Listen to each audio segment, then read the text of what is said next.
네, 경제 플러스 시간입니다. 이번 주도 변함없이 박연미 평론가와 함께합니다. 자, 어서 오십시오. 안녕하세요. 자, 오늘은 반값 아파트 이야기군요. 네. 개념 설명부터 좀 해주십시오. 반값 아파트, 토지 임대부 분양주택 이렇게 설명을 드려야겠습니다. 형용 모순인데요. 토지를 빌리는데 어떻게 분양이 된다는 얘기냐. 땅은 공공이 가지고 있는 상태에서 건물만 분양을 하기 때문입니다. 공공이 땅을 가지고 있는 상태이기 때문에 분양가의 한 30%, 많게는 60%까지 민간 분양에 비해 저렴하다 이런 장점이 있습니다. 훨씬 싸다. 네. 많게는 60%까지 싸다. 그러니 반값이라는 얘기가 나오는 거죠. 이게 엄청 끌리는 이야기인데 최근에는 근데 흥행 성적은 괜찮다고요? 네, 최근에 괜찮습니다. 최근에 고덕 강일지구의 경우에는 2만 명 정도가 몰려서 일단 사전 예약부터 흥행이 됐는데 그중에 8,800여 명이 청년이었거든요. 실제로 그래서 경쟁률이 어느 정도 나왔느냐. 500가구를 모집하는데 무려 19,966명이 몰렸습니다. 평균 경쟁률이 40대 1이잖아요. 근데 이게 만약에 청년 특공만 놓고 본다라고 하면 경쟁률이 더 높습니다. 75가구를 모집하는데 8,871명. 그러니까 경쟁률로 따지면 118.3대 1입니다. 118.3대 1. 야, 엄청나네요. 근데 그동안은 사실 장점만큼 단점도 뚜렷해서 이거 욕심 안 난다는 목소리도 많았거든요. 그렇죠. 그리고 우리가 처음 해보는 건 아니고요. 과거에도 보면 2007년에 참여정부 당시에도 한번 시도를 해본 적이 있었고 2011년에도 강남 서초 일대 했다가 이게 결국은 제대로 흥행이 안 된 사례가 있었습니다. 장점하고 단점을 모두 가지고 있기 때문인데 스와트 분석을 일단 한번 해볼게요. 흥행의 요소가 분명히 있습니다. 가장 큰 흥행의 요소는 역시 가격인데요. 네, 반값이니까. 그렇죠. 분양 원가의 한 60%에 이르는 땅값이 빠지니까 가격이 저렴하죠. 그리고 이번의 경우에는 초기 분양가가 저렴하기도 하지만 고덕 강일이라는 지역은 송파구하고 남양주 사이에 있으니까 입지 좋네요. 위에서 항공샷을 찍는다라고 하면 준 강남권이다 이렇게 볼 수 있습니다. 입지가 괜찮다, 역세권이다 이런 것들을 강조를 하고 있는 상황이었고 또 민간 수준에 맞춰서 볼 때 그 동네에서 비슷한 평형이 얼마에 팔리느냐 실제로 반값이냐 비교를 해보니까 인근에 있는 민간 아파트 59제곱미터끼리 그 경쟁을 한다고 쳤으면 민간의 아파트는 이건 한 7억 5천만 원 하는 게 이번에 이 아파트는 우리가 현재 기준으로 계산을 해보기로는 대략 3억 5천만 원 선이면 분양이 가능하다는 거예요. 혹하네요. 그렇죠. 그런 것들을 가지고 있기 때문에 여기 흥행이 되었다. 하지만 분명히 단점도 있습니다. 어떤 겁니까? 단점이라고 하면 제일 처음에 말씀드린 것처럼 아니 임대를 하는데 분양을 한다고요? 임대료를 내신다는 뜻이잖아요. 땅값 월에 40만 원씩 임대료를 부담을 하셔야 돼요. 그러니까 내 집에서 약간 월세 사는 느낌 이런 느낌이 있으시다는 거고. 내 집에서 월세. 두 번째는 그 의무 거주 기간이 깁니다. 10년 동안 무조건 여기 살아야 된다는 얘기예요. 그리고 내 집이라고 해서 집을 사기는 샀는데 이걸 판매할 때 사인 간의 거래가 불가능합니다. 이건 공공에서 싸게 특혜를 받아서 산 집이기 때문에 공공 환매만 가능해요. 10년이 지나도요. 그렇습니다. LH에만 판매를 다시 할 수가 있는 그런 집이고 만약에 집을 매각할 때 시세 차익이 발생을 한다라면 뭐 그 사이에 물가가 오를 테니까 발생을 하겠죠. 근데 이게 굉장히 저렴하게 분양가, 물가, 예금 이자율만 더해서 시세 차익을 산정하기 때문에 요거 집을 가지고 투자를 한다 이런 개념이 성립하기가 어렵습니다. 그러니까 들어가서 오랫동안 안정적으로 살 수 있다. 꽤 좋은 입지에 괜찮은 집에 오랫동안 살 수 있다. 이거 말고는 투자 가치 뭐 이런 거 생각하면 들어갈 수 없는 조건이네요. 그렇죠. 건물의 소유권만 있기 때문에 말씀하신 것처럼 재건축도 어렵고요. 또 과거에 2007년, 2011년에 왜 안 됐느냐. 그때도 보면 2007년에 분양했던 그 집은 군포 일대였거든요. 이때 그런데 월세가 비쌌어요. 이때에도 40만 원이었으니까 지금 벌써 시차가 얼마입니까? 그때 당시에 40만 원이면 지금하고 비교했을 때 가격이 비싸기도 했고 2011년 강남 서초 일대의 토지 임대부 분양주택도 결국은 흥행이 실패를 했거든요.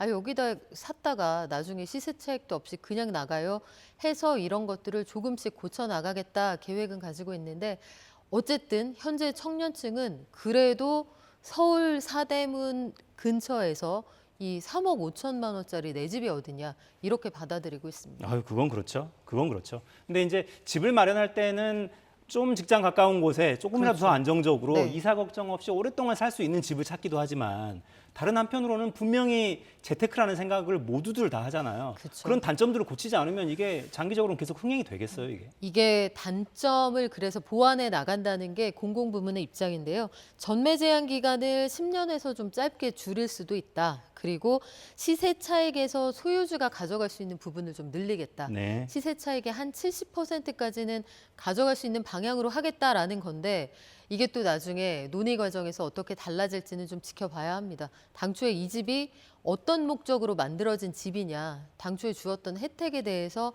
원론적으로 고려해야 한다. 이런 주장은 충분히 할 수 있죠. 그러네요. 공공에서 이 집을 마련해서 그 이익을 사인이 누리도록 하는 게 그게 정의로운 거냐? 이게 투자라고 만든 집이 아니거든요. 그렇죠. 네. 네. 개념은 그렇습니다. 자, 최근에 전세 사기 때문에 워낙들 네. 잡음이 많고 정말 극단적인 선택을 하시는 분들까지 나오니까 진짜 걱정인데 요 이야기도 좀 해보고 싶어요. 일단 보호 방안들은 많이 내놓고 있잖아요. 네, 그렇습니다. 요 방안들은 잘 좀 작동하겠습니까? 일단 경매를 당분간 중단한다. 이게 근자에 나온 가장 그 현실적이면서도 좀 큰 대책인데 결론부터 말씀드리면 이게 여의치가 않을 겁니다. 오늘 그래서 최상목 경제수석이 밝힌 내용에서도 보면 모든 금융권이 여기에 당장 적극적으로 반응을 할 것인가 그거는 확답하기 어렵다. 그러니까 금융권이 그 집을 담보로 돈을 빌려준 그렇죠. 그 주체인 건데 그러면 이 자기 권리를 일정 부분 유예해야 되는 거잖아요. 포기까지는 아니어도. 그렇습니다. 금융권 입장에서도 어디에선가 돈을 떼와서 돈을 빌려주어서 여기에서 다시 회수를 해야 하는데 이 과정에 문제가 생겼다면 이 가지고 있었던 채권에 대한 추심을 할 수 있는 게 법적인 권리거든요. 그런데 여기에서 이걸 하지 말았으면 좋겠다라고 정부가 일종의 읍소 혹은 요청을 하는 건데 관련해서 지금 걸려있는 금융기관이 131곳 그리고 은행권은 2곳뿐이고요. 나머지는 다 제2금융권이기 때문에 이자가 굉장히 높고 그래서 채권 추심이 조금 더 혹독할 가능성이 있고 이런 가능성들을 두루 고려해야 한다는 겁니다. 피해자가 워낙 많기도 한데요. 지금 인천 미추홀구에서 이번 사건과 관련해서 이번에 우리 집이 공매나 경매로 넘어가게 되었다. 대책위에 가입한 분 가운데에서만 1,066가구가 여기에 해당이 네. 되는 상황인데 이게 또 그 민법으로 가자면 법원 입장에서는 명백하게 채권자가 내가 이거 빚을 당분간 받을 생각이 없다는 걸 명시적으로 확인해 주지 않는 이상 법원이 임의로 또 이 경매 절차를 중단할 수 있는 권리는 가지고 있지 않은 상태입니다.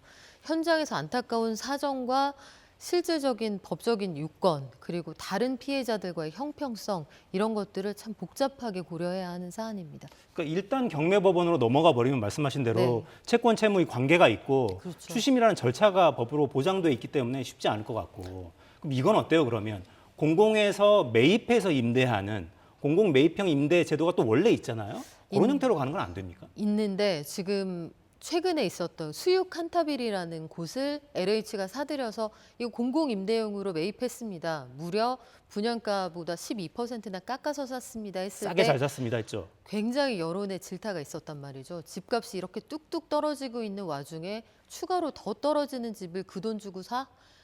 더구나 주무부처 장관에게도 굉장히 질책을 받았단 말이죠. 그런데 이런 집에 대해서 수요가 많지 않을 것으로 예상되는데 이걸 그럼 얼마에 어디까지 사줄 것이냐 이 문제가 있을 테고요.